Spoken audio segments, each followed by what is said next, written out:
Hi guys, this is Hirosaki. This story is all about what if Naruto was given a time travel jutsu. After receiving a time travel jutsu as payment for a mission, the original 4 members of Team 7 each get a chance to go back to one event in their life and change it.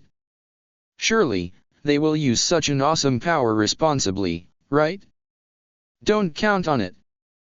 Before we start, kindly like and subscribe to this channel and look over the description box for the author of this amazing storyline. Welcome aboard. Chapter 26, Making Use of Random Trees in the Arena. I'm just going to warn you now, Tamari said conversationally. If you give me a match that even vaguely resembles my previous one, we are going to have problems. I wasn't actually here for your previous match, so perhaps you could tell me what happened. Naruto suggested. I'd rather not, Tamari said shortly. But suffice to say, if you drag this on for hours or surrender right when it's obvious you're seconds away from winning, then so help me.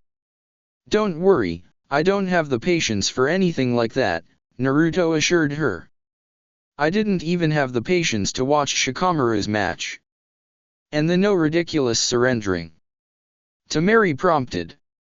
Weren't you paying attention during that last match? Naruto asked. I have a match with my epic rival coming up. Tamari rolled her eyes. That's assuming he doesn't lose to Gaara. Or Sakura, Naruto said, hoping at least mentioning the possibility that Sasuke wouldn't wipe the floor with her would keep him off her bad side. Now that you guys have settled that, Obito said, let the second match of the second round of the Chunin exam finals commence. I still can't believe you're counting Gaara coming down here as a match, Naruto said, shaking his head ruefully. I can't believe you can't believe it, Obito returned. We went over this earlier, there are no free rides. Gaara's just lucky his opponent was such a lightweight. Out of curiosity, how did you manage to pass your MSR? Tamari asked politely. Obito shrugged. Well, I did get promoted during wartime and the need for more fighters did tend to lower the standards. Why? No reason, Tamari said innocently. She turned to Naruto. Are you ready?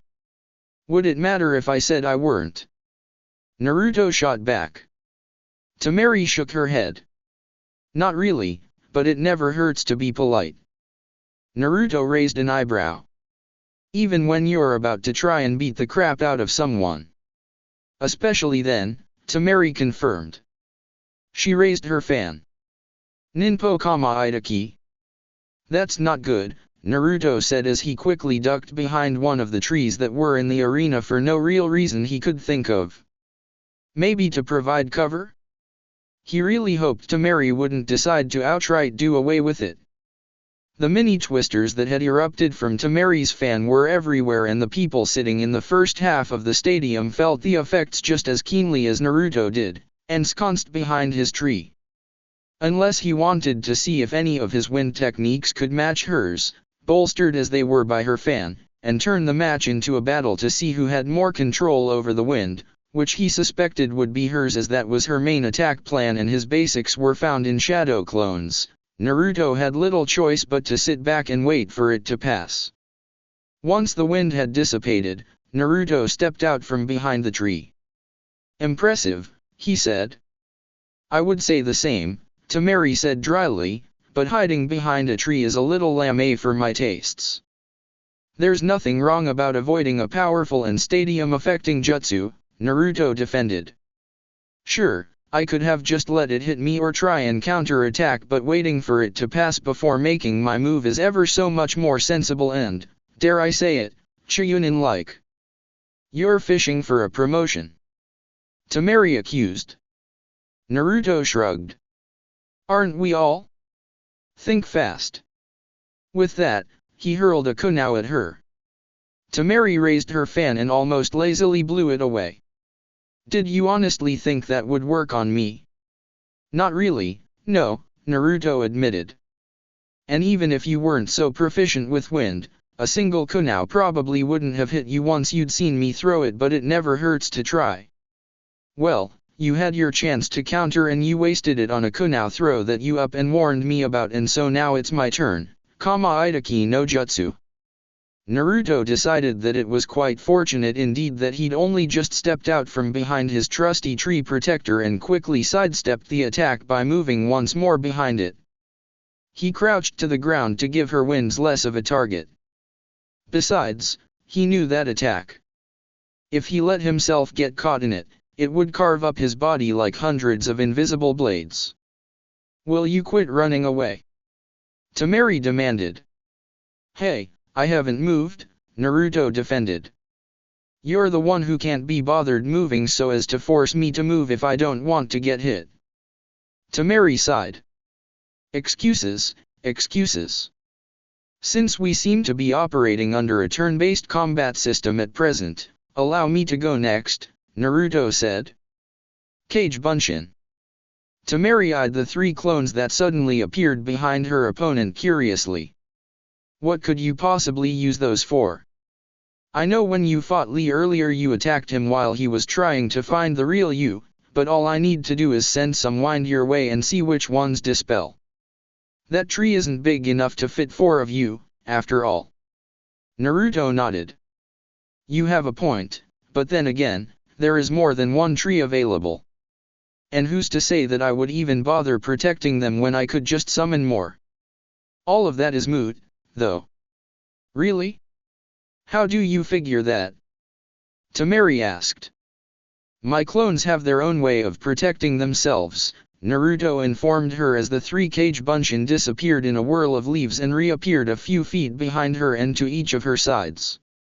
What dash? Temari began. Naruto didn't give her a chance to finish, though, as he and his clones quickly formed a Raise-Non, just the unfinished version because God knows he didn't want to risk killing her, and sent it her way. I'm actually not sure if you could redirect one of those, he confessed, but good luck redirecting 4 of them.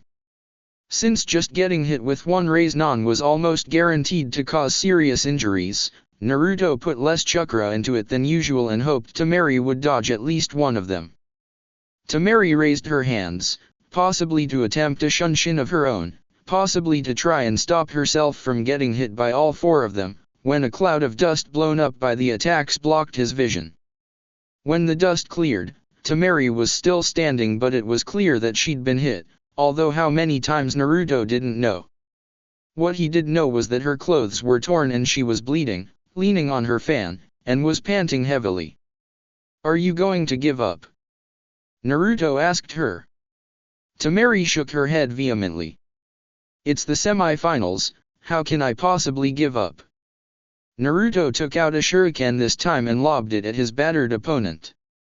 Again her fan came up to blow it away, but a lot slower than before, and she staggered a bit once it was no longer supporting her. How can you not? I've lost some chakra, sure, but other than that I'm good to keep going. You, on the other hand, are pretty clearly injured and appear to be having some difficulty wielding that thing. If this were a real battle then yes, giving up might not be an option, but if this were a mission then a tactical retreat would be a far more Chunin thing to do than persisting in attacking when it would only get yourself and your team killed. You're saying that if I surrender I'll make Chunin? Temari asked skeptically.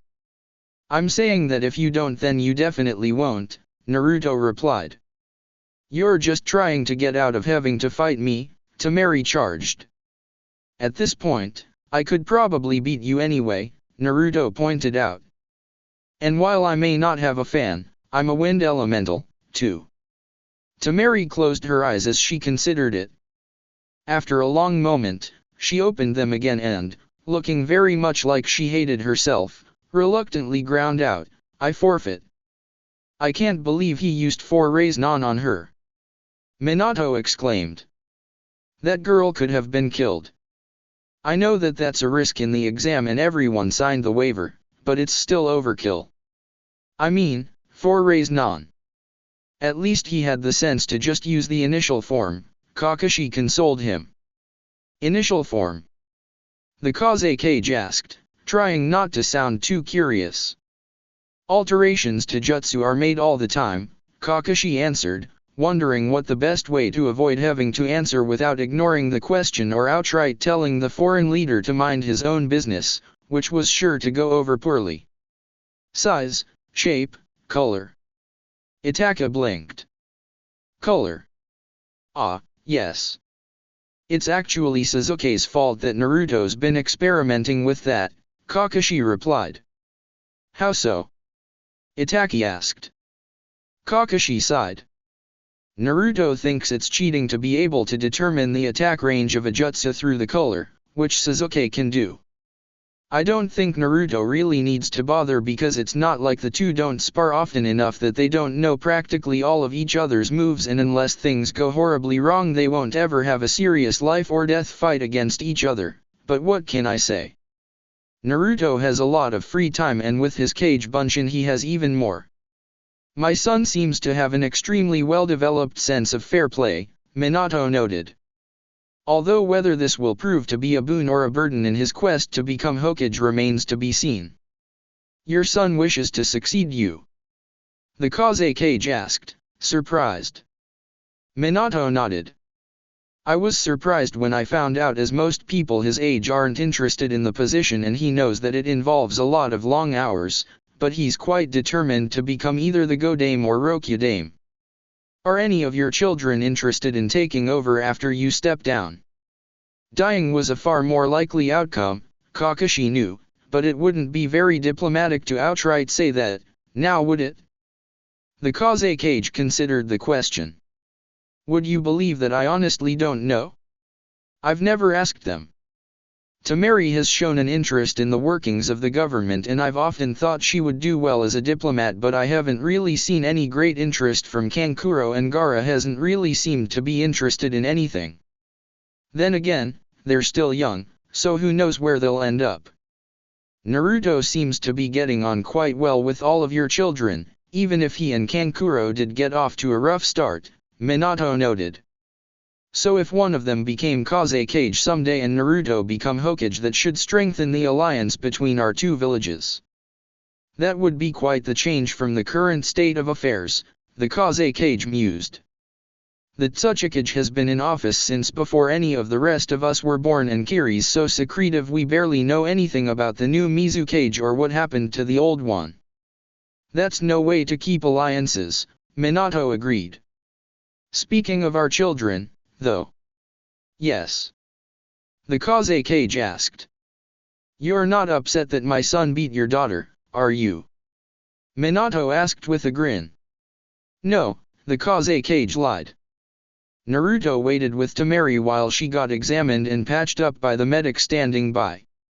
Granted that medic was only supposed to get involved in the case of a life-threatening injury that needed to be treated immediately or couldn't be moved, and Temari really should have gone to Tsunade, but she didn't want to miss the rest of the matches.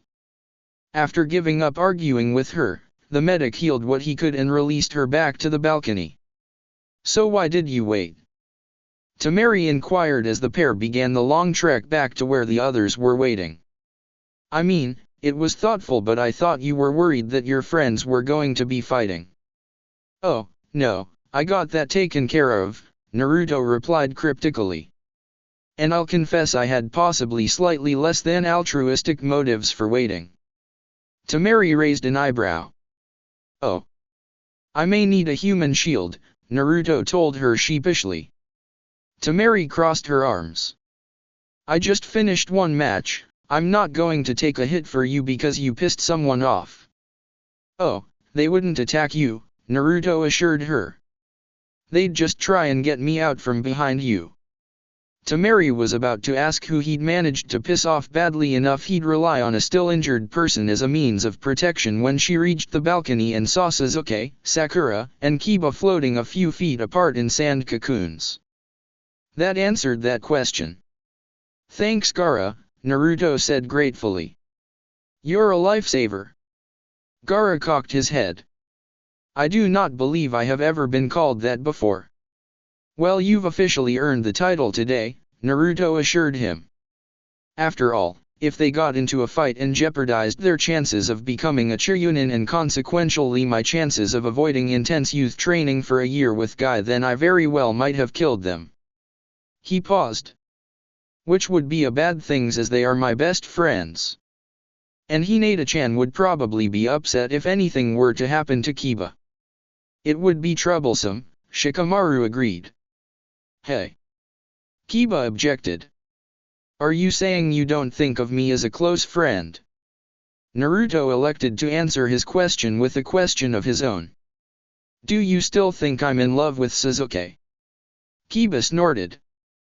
That's not going to change anytime soon. Well, there you have it. Naruto turned his attention back to Gaara. Did they give you any trouble? Gaara shook his head. No, but they did plan out some very creative ways to kill you, so I would watch out for them. Especially that one. He pointed at Sakura. Sakura? Naruto asked, confused. He would have thought Sasuke would be the most experienced in planning out how to kill people since he'd been doing it for over 10 years now. What can I say? Sakura asked. Medics have a far greater knowledge of the human body than most people, and that does come in handy. I mean, just look at Kabuto. Kabuto? Shino inquired. The genin that gave up before the preliminary round. Sakura nodded. Kiba burst out laughing. That guy's pathetic. He tried to give up after we first met Anko. Not that I can blame him, mind you, but still. Pathetic people can still be evil, Sasuke pointed out. And can you let us down? The match between Sakura and I is going to take place in a minute, and I don't think it will be very riveting if neither of us can move. Gaara looked to Naruto. Naruto nodded. Go ahead. With that, all of the sand that had been holding the 3 genin hostage dispersed and went back into Gaara's gourd. I still can't believe that he did that for the entire match, Sakura said, bemused, as she landed. What can I say? Naruto said smugly. Gaara clearly likes me more than all 3 of you put together. He does not. Sakura insisted. There is no way he likes you more than Sakura and I, Sasuke agreed. I mean, Kiba, sure, but... Wait, Kiba interrupted.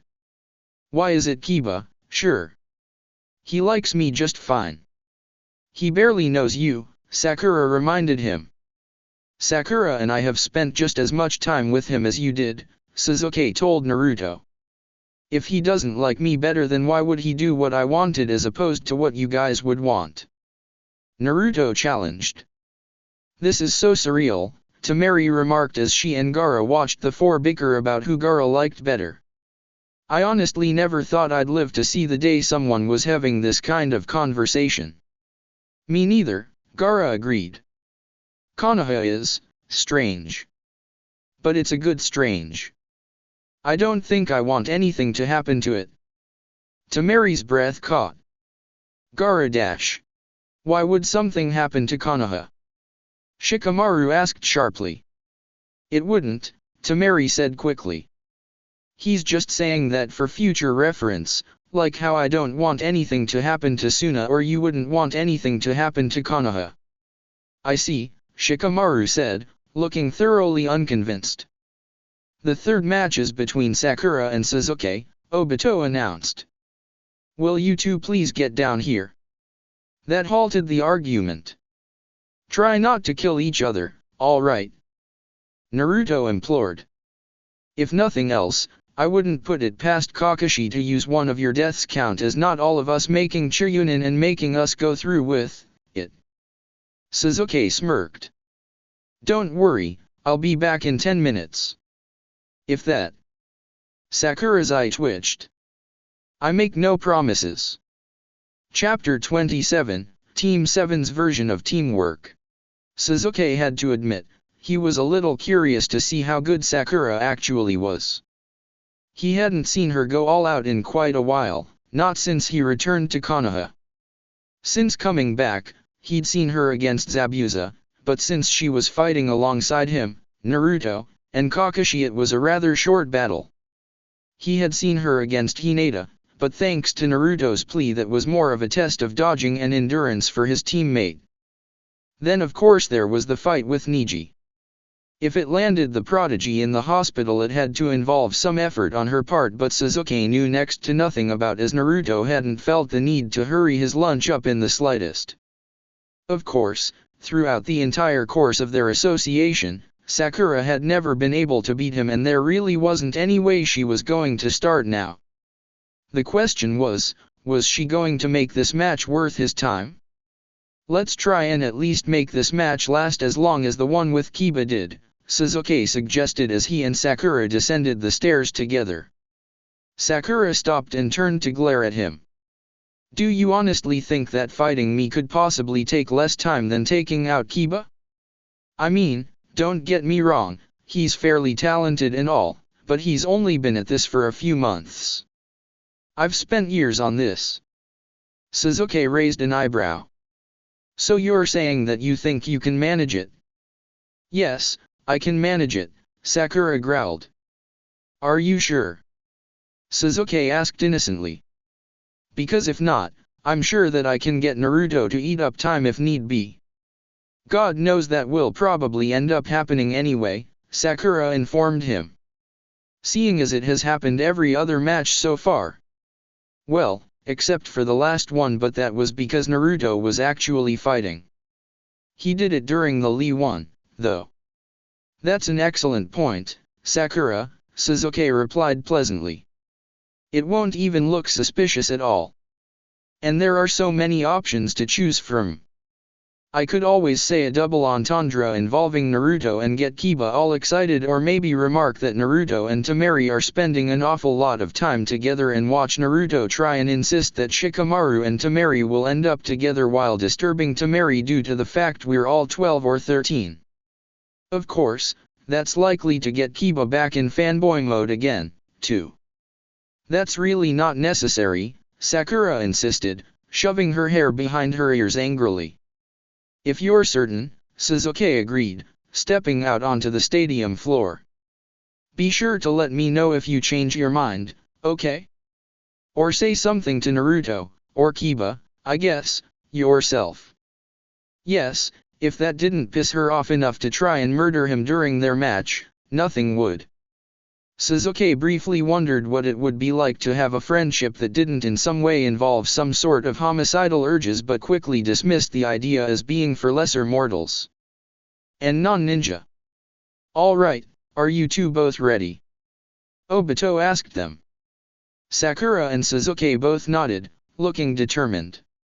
Okay, I would like to remind both of you, especially you, Sakura, that while killing your opponent is technically within the rules, the exam proctors are asked to weigh in on the stableness of each of the potential Chunin for the MSR, and killing my baby cousin strikes me as a sign of a truly diseased mind, Obito said cheerfully. It might be worth it, Sakura muttered. Out of the corner of her eye, she spotted Guy escorting Lee and Niji into the stands. She couldn't hear him, but he appeared to be waxing poetic once again about the power of youth. But then again. Wait, you get to weigh in on that? Sasuke asked, a little alarmed. Who else gets a say? Obito shrugged. Well, the Jounin instructors also get to give their opinion. Since everyone wants their students to advance, it's usually just a perfunctory approval, but every now and then an instructor thinks their student is one humiliating defeat away from attempting to kill their teammates and ditching Konoha. Obviously, these people aren't ready to be Chunin, but since the exam must be entered as a team, they occasionally make it to the finals anyway. Well, that was one thing Sasuke didn't have to worry about, at least. Kakashi wanted Team 7 to become Chunins even more than his decidedly anti-youth team did. Obito waited to see if there were any more questions. After a moment, he continued with, now that that's settled, begin. The moment the words were out of Obito's mouth, Sasuke found several sharp objects hurtling quickly in his general direction. Sasuke was forced to activate his Sharingan in order to avoid all of them.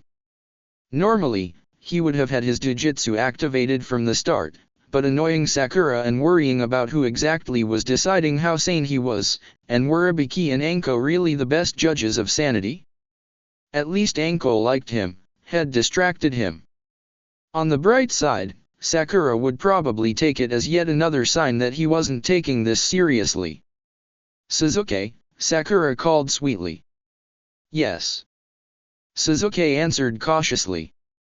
"It occurs to me that it would be remiss of me not to let you know ahead of time that should you use your Tsukuyomi on me during the match, I swear to God I will be withdrawing from the exam," Sakura warned. Sasuke crinkled his forehead. "Can you withdraw after you lose? Because you know that should I trap you in my Tsukuyomi you will lose the match." "I know," Sakura nodded. "But will they really make me a Chiryunin if I go to them and let them know that I don't want to be? Or failing that start cackling maniacally?" Sasuke's eyes widened in horror as he realized just what exactly she was threatening. "You wouldn't." Sakura merely smiled at him. "Try me." Out of curiosity, why is that girl threatening to prevent herself from having any chance of making Chiryunin in this exam such a horrifying prospect to the Uchiha boy? The Kazekage asked, somewhat confused. "Teamwork is very important to my team," Kakashi claimed. "Really?" Itaki asked skeptically. "Because Sakura seems quite intent on killing my brother." "Ah well," Kakashi said dismissively, "as long as she doesn't shove a Chidori through his chest, it's nothing to be concerned about." That disturbed Minato enough to turn his attention away from the fight and to his son's teacher. "You said you hadn't taught her the Chidori." "I haven't," Kakashi quickly assured him. "And Naruto doesn't know it either?" Minato asked anxiously. "Because knowing him he'll try to combine that and the Rasengan and he won't be properly supervised and there will be a massive explosion. And massive piles of paperwork," the Kazekage added helpfully. "Exactly," Minato said absently, still watching Kakashi expectantly. "No, I would never be so irresponsible," Kakashi claimed, sounding shocked. "Not to mention that teaching someone the Chidori took time and was incredibly dangerous to use without a Sharingan. Not like Kakashi would let that stop him, of course. If Sasuke was going to go around using his signature technique then there was no way in hell he wasn't going to. And besides, Naruto had enough of A-ranked jutsu as it was." "I really hate to say this," Minato said slowly, glancing at Itaki, "but are you trying to say that you think Sasuke might try to kill either my son or Sakura?" Kakashi paused to consider the question, which wasn't exactly the vehement denial the yondaime was hoping for. "At this point I highly doubt that." "Only highly doubt it?" Minato was rather persistent when it was a question of Naruto's safety. Of course, Kakashi had realized that when he watched Konoha's attitude towards their resident Jinchuriki turn from scorn and hatred, although it had admittedly mellowed out starting after Orochimaru's invasion and culminating when Naruto's therapy jutsu had led to half the town being brought back from the dead, to gratitude and admiration over the course of 2 lifetimes. "I'm a ninja," Kakashi explained, "and I associate with Naruto. I never rule anything out until it is definitely impossible, and even then I wait a few weeks before declaring it so." "You sounded certain about Naruto and Sakura," Minato pointed out. "To be fair, Sakura and Naruto don't actually know the Chidori, so it is a safe assumption to make that they won't be killing anyone with it anytime soon," Kakashi countered neatly. This didn't seem to reassure the Hokage. "Does that mean that you think that they will try to kill each other in a different way?" "Naruto, definitely not," Kakashi knew that much, at least. He'd spent too much time chasing Sasuke to ever even think about killing either of them. Sakura, well, she'd better not, but if Sasuke hadn't dodged at the last second, that last chakra-infused punch would have probably taken his head off.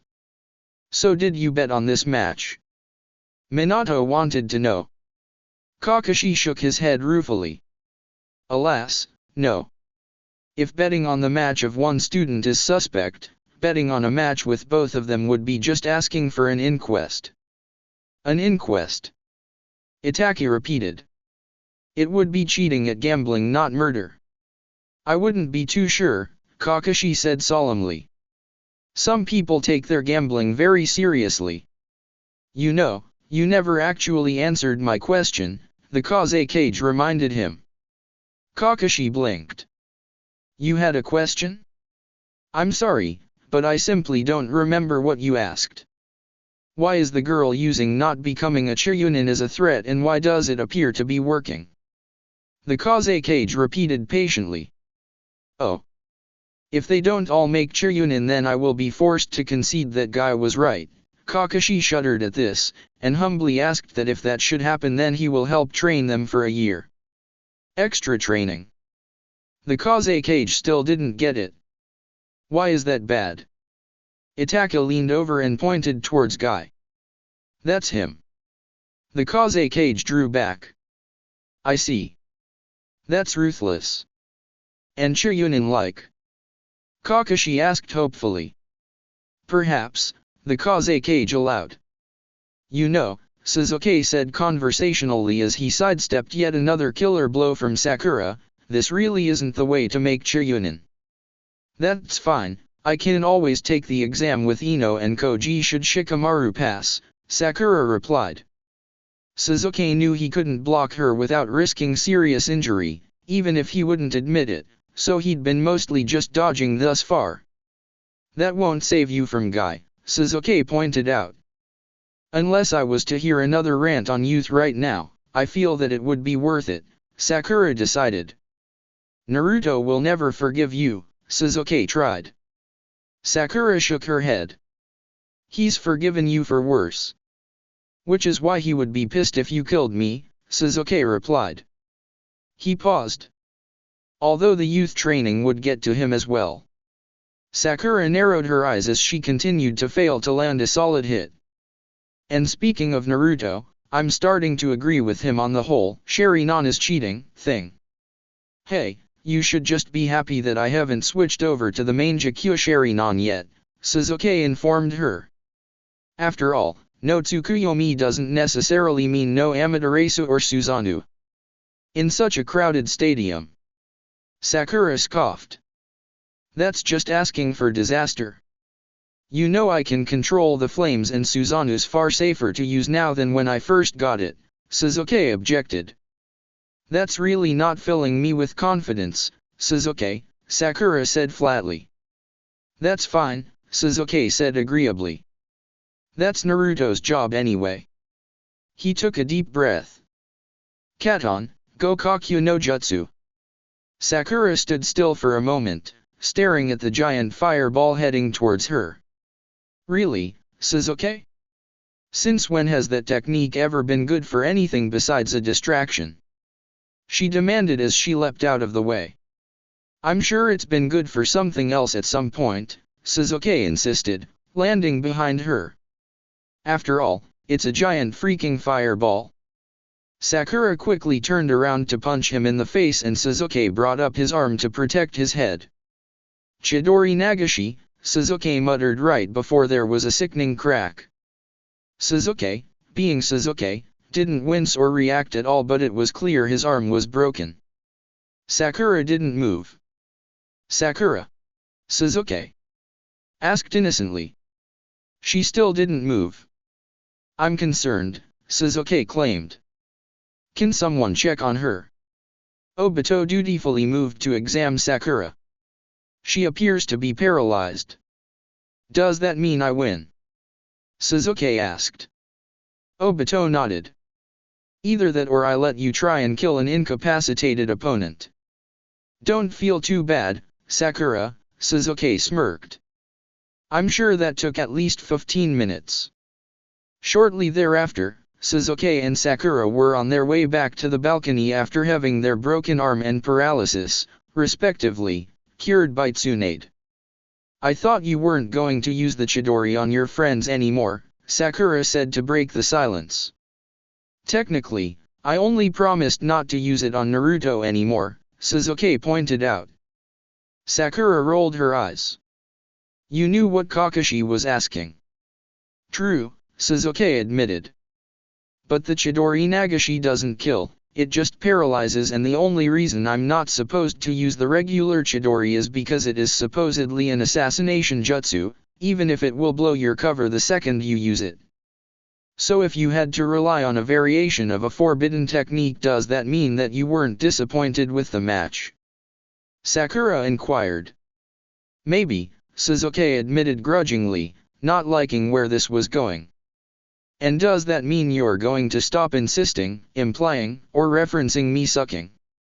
Sakura pressed. Sasuke didn't say anything. Sasuke sighed theatrically.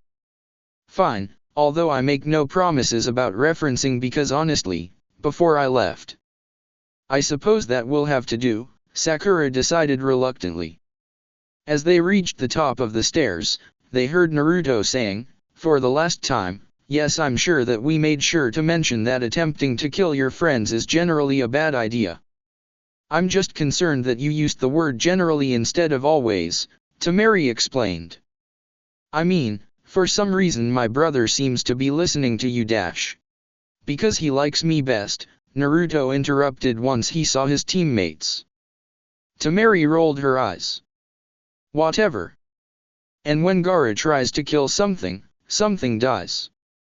Well, over the years Sasuke, Sakura, and I have come to accept that attempted homicide is just something that's going to happen on occasion. If it were actual homicide, the non-involved party might complain, but other than that, who cares? Naruto asks rhetorically. I don't think any of us have tried to kill Kakashi, Sasuke added. But I could be wrong. It wasn't from any lack of desire on our parts, or at least my part, I assure you. What are you guys even talking about? Sakura asked them. Temari finally got around to asking what kind of friendship lessons we've been giving Gaara, Naruto answered. Hey, when this is all over you're not the one who's going to have to deal with whatever changes you've caused, Temari pointed out. I'm just being a concerned sister. I still think you're overreacting, Naruto exclaimed. I mean, I've only seen Gaara kill one person in the entire course of our friendship and he was from Oto. Why does that matter? Gaara asked. Because everyone from Oto is evil, Naruto responded automatically. He laughed sheepishly. Not that I'm biased, or anything. Sasuke felt obliged to clear up the misunderstanding. They're not all evil. They just have a Kage who has an unhealthy fondness for suicide missions, so he very well might have died soon either way.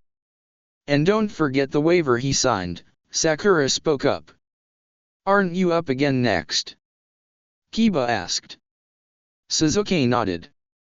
Yeah, the minute he calls me dash.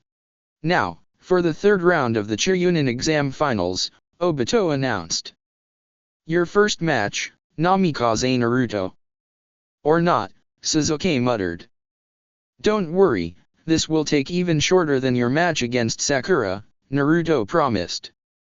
Sakura glared at him. What did you just say? Naruto looked trapped. That is. Shikamaru lazily walked over to Naruto and shoved him down to the ground floor. Do the world a favor, push a stupid person, he murmured. Oh, the irony. Naruto cried on his way down. Chapter 28, So are you out to kill me? The winner is Namikaze Naruto, Obito announced. How do you feel about making it to the finals, Naruto? Naruto shrugged. I really just want to fight Sasuke. Should he lose to Gaara, I'm going to be kind of pissed. Don't get me wrong, fighting Gaara would be fun, too, but he's just not my epic rival, you know. Obito nodded and glanced at Kakashi. I think I do. Either way, you've done well to win your 3 matches and deserve your spot in the finals. Not that I disagree or anything, Naruto began carefully, because I totally think I should be in the finals, but was that last match really that big a deal? I mean, I wasn't actually fighting anyone. Which is why if you had lost you wouldn't have deserved to be in the finals or ever make Chunin ever, Obito explained. Well, yeah, but what would happen in that case? Would whoever won the next fight have a bye for the finals, or would that match automatically be the finals? Naruto queried. I don't know, Obito confessed. Fortunately, we do not need to worry about that seeing as how you've proved successful in your fight against the elusive Bai. Seriously, you're having way too much fun with this, Naruto said bluntly. What am I supposed to do? Obito demanded. Just stand here and stop you guys from cheating too obviously or killing each other unnecessarily. That does sound like the job description for exam proctor, yes, Naruto agreed. Well, too bad. Those are really more like guidelines anyway, Obito insisted. Now hurry up and go back to your friends. It's time for Sasuke to go up against Gaara. What are you writing? Kakashi asked, watching the Kazekage scribbling furiously on a piece of paper. It's now the second match of the semi-finals, the Kazekage explained. By now, we've all gotten a pretty good idea of who should advance and who should try again in 6 months. I'm just making my recommendations and listing my reasons why or why not. There are still 2 more matches, though, Minato pointed out. And given that they are between Sasuke and Gaara and then the winner of that fight against Naruto, I'm sure they'll prove to be spectacular. True, the Kazekage allowed. But I can always edit my recommendations later.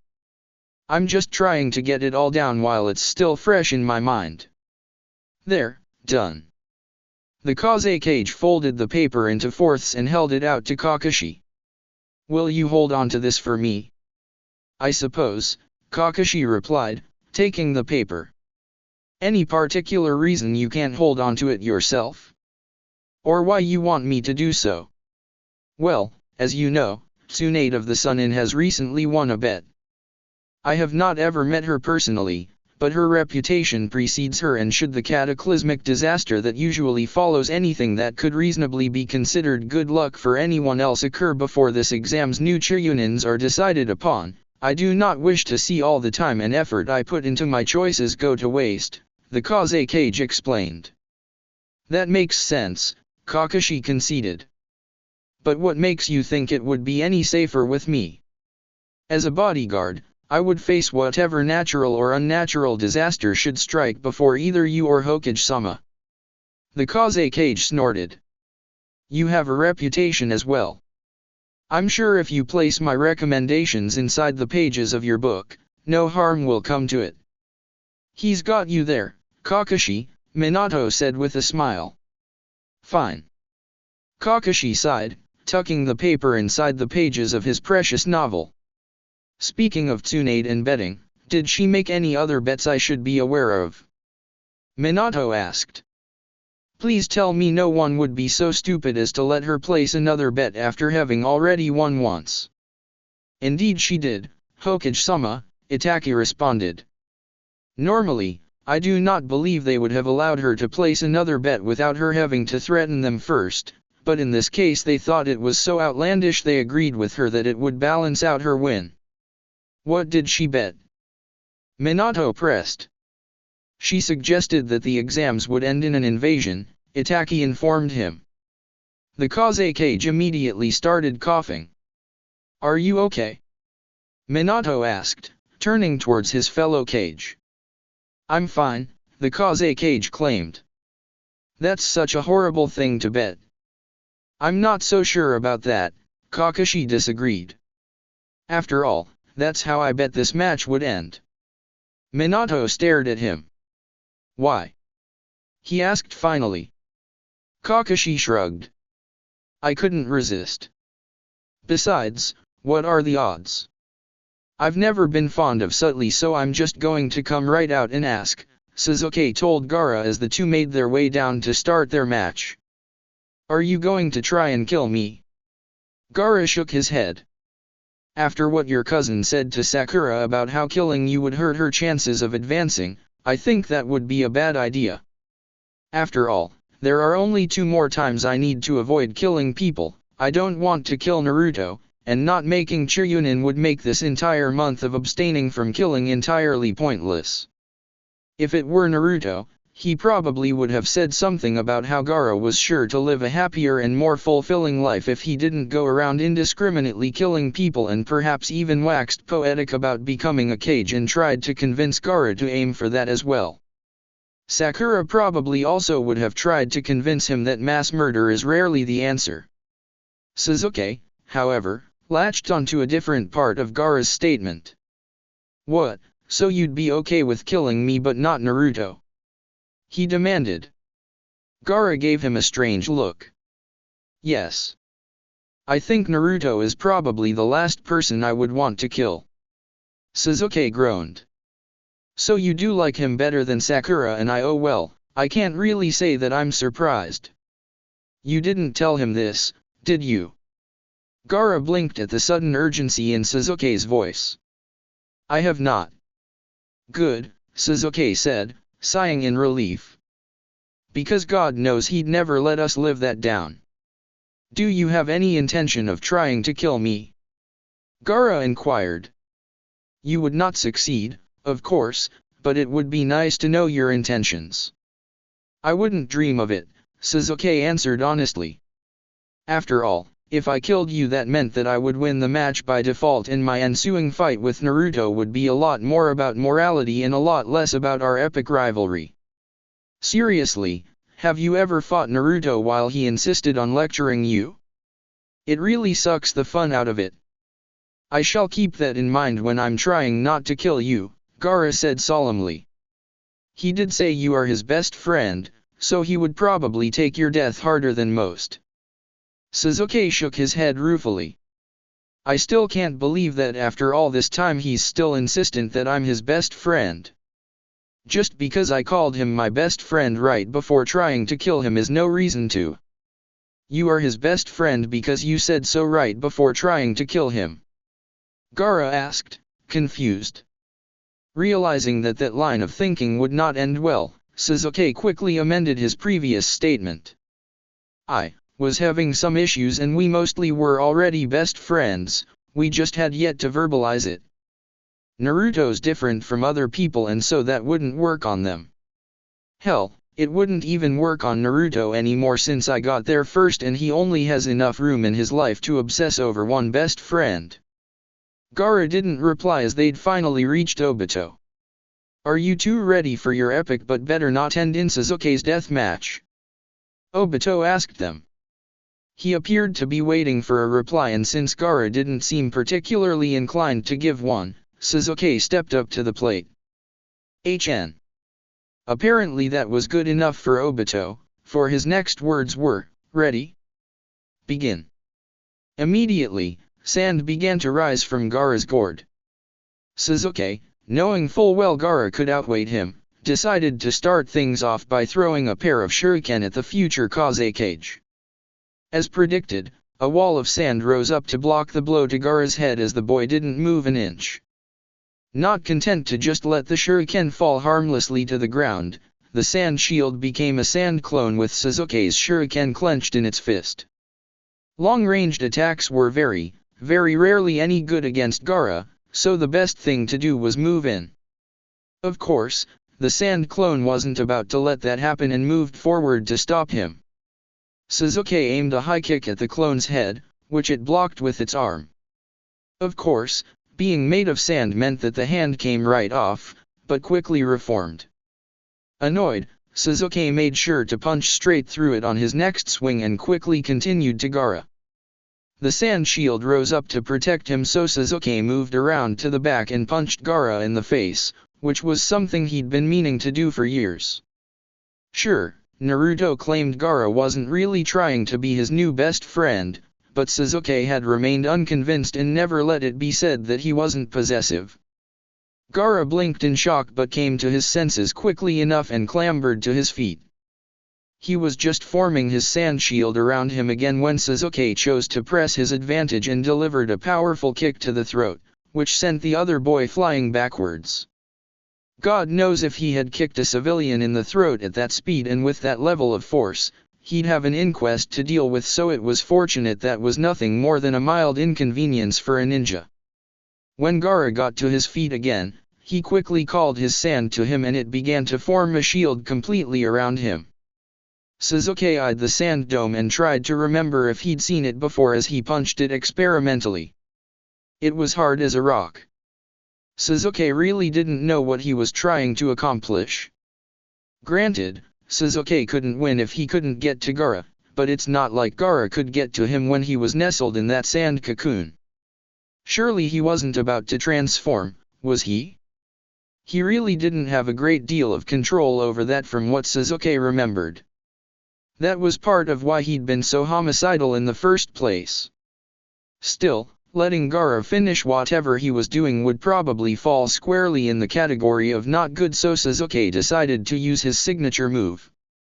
He moved to the edge of the arena and then ran straight back at Gaara. This time when he punched the sand barrier, he used the Chidori. "This fight's boring," Naruto complained. "Gaara hasn't even tried to crush Sasuke once." "Well, that usually ends in death, so we should be glad that he seems to be avoiding that," Sakura told him. Naruto glanced over at her. "Does this mean you're no longer out to kill him?" Sakura shrugged. "Besides, Gaara's worked really hard to meet his MSR. Yeah, I guess." Naruto trailed off as he let his eyes roam around the stadium, searching for something more interesting. His eyes widened in horror. No.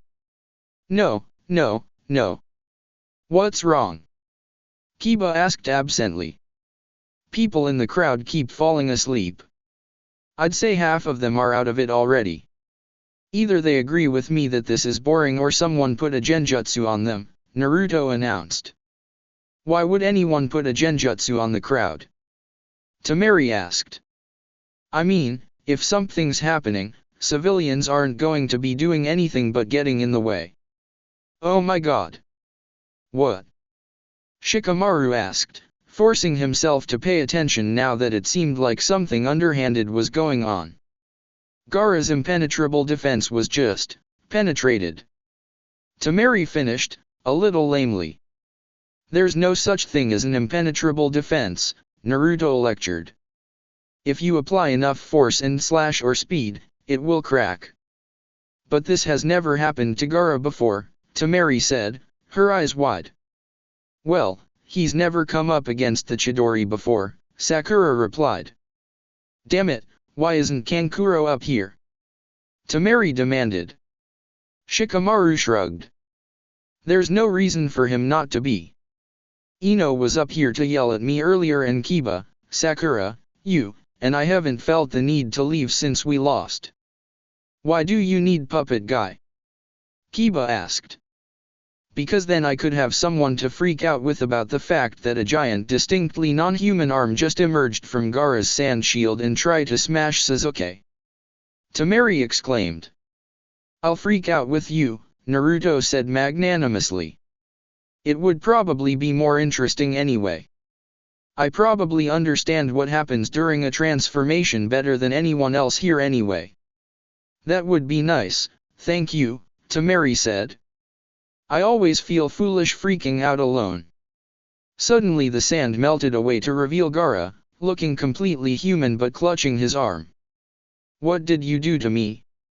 he demanded. "I made you bleed," Sasuke replied casually. "It happens." "Not to me," Gaara insisted. His eyes snapped shut suddenly and he raised a shaking hand to his forehead. "Are you okay, kid?" Obito asked, a little concerned. "I'm fine," Gaara lied. "Just a massive headache." Abruptly, the world was filled with feathers. "What the dash?" Kiba asked, before passing out. Everyone else in the stadium box dispelled the genjutsu with relative ease and Sakura woke up Kiba. "You know," Naruto said, eye twitching, "someone is going to have to die for preventing me from getting to face him." "What should we do?" Sakura asked. "Sasuke should be okay, but who knows what's going on in the cage box." "We can't do anything about that," Naruto pointed out. "It's sure to be a little out of our league. I'm going to go get Sasuke."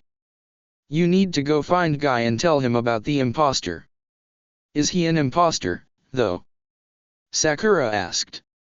Who knows? Naruto replied. But he's the loudest person I know, and if anyone can get the word out, he can. Okay, Sakura nodded. I'll also try and wake up the others. We'll go with you, Kiba said. Shikamaru nodded. They all looked expectantly at Temari. I'm going to go see Gaara. He really looks like he needs me right now. Seriously, though, Naruto grumbled as he got ready to move. If I hadn't sworn off vengeance. Don't worry, Sakura assured him. Sasuke looks just as pissed. I'm sure he'll seek 10 times the vengeance you might want. And Kakashi's actually up there, and this could affect our chances for a promotion. Hell, I might even help because now I have to deal with the two of you while you sulk about this. Thanks, Sakura, Naruto beamed at her. You're the greatest. What did we get ourselves into? Temari wondered, not for the first time. That's it for this reading. Hit like and subscribe for a free ticket pass going to the different worlds of anime fanfictions. Looking forward to having you on board again.